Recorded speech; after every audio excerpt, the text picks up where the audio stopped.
Следниот месец во Македонија ќе биде испорачан првиот од 6 патнички возови што за македонски железници транспорт Скопје ги произведува кинеската компанија ЦРРЦ.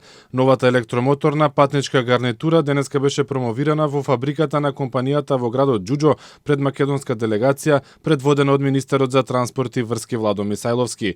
Со проектот на владата за обнова на возниот парк на железницата, Македонија првпат по самостојувањето добива електричен и модерен воз. Граѓаните на Република Македонија даваат довербата на Никола Груевски оваа влада поради исполнувањето на проектите што се предвидени во програмата. Денес имаме чест да го видиме и да се направи технички прием на првиот електричен воз што за еден месец ќе го добие Македонија, прв од незината самостојност. Македонските граѓани треба да бидат задоволни и да ги чувствуваат сите благодети од програмата на владата, изјави Мисајловски. Возот е со 3 вагони, капацитет од 200 патници и достигнува брзина до 160 км на час. Новите возови ќе имаат вкупен капацитет од 1200 патници, што ќе покрива 60% од линиите што ги одржува МЖ Транспорт.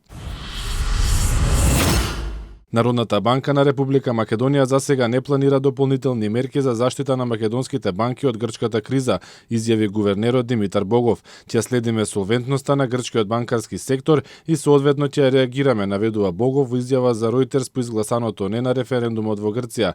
Предходно Богов изјави и дека македонските банки немаат потреба од надворешна помош за да го превенираат евентуалното влијание од кризата во Грција, но додаде дека пристапот до инструментите за рефинансирање на Европската централна банка може да послужи како добра поддршка ако е потребно.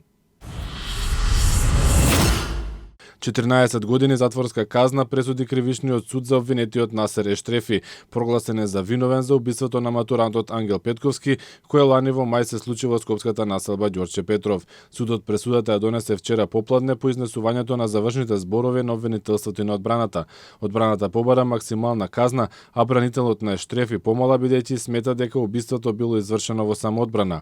Ештрефи беше обвинет дека на 19 мај минатата година во дворот на куќата на семејството Петковски го украл велосипедот на Ангел, а по кратка бркотница и тепачка со нож го проводил матурантот. Грција денеска се соочува со последната шанса да остане во еврозоната. Премиерот Алексис Ципрас треба да поднесе предлог за договор до кредиторите на итниот самит на еврозоната, откако грчките гласачи убедливо ги отфрлија условите за штедење, јави дописникот на Миодатина. Во услови кога грчките банки брзо остануваат без готовина, Европската централна банка полека ја стега јамката на финансирање. Ципрас мора да ги убеди другите 18 европски лидери, од кои многумина се иритирани по 5 години од грчката криза, во скоро време да почнат говори за нов голем заем за спас на земјата, коментира Катимерини. Германската канцеларка Ангела Меркел јасно потенцираше дека очекува од Ципрас да излезе со убедливи предлози, откако Атина отфрли зголемување на даноците, намалување на трошоците, пензиски и трудови реформи кои беа на маса пред да истече незината финансиска помош минатата недела. Американскиот претседател Барак Обама изјави дека неодамнешните територијални загуби на екстремистите на Исламска држава во Ирак и во Сирија покажуваат дека групата ќе биде поразена.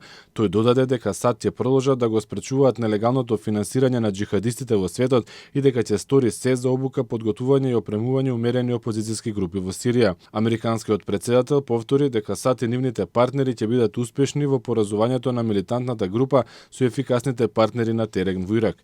Меѓу другото истакна и дека врз Исламската држава биле изведени повеќе од 5000 воздушни напади во кои се убиени илјадници борци и командантен кадар.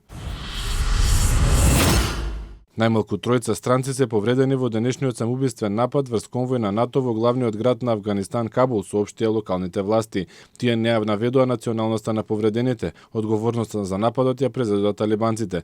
На нивниот портал беше соопштено дека нападот предизвикал голем број жртви во редовите на меѓународната коалиција во Авганистан.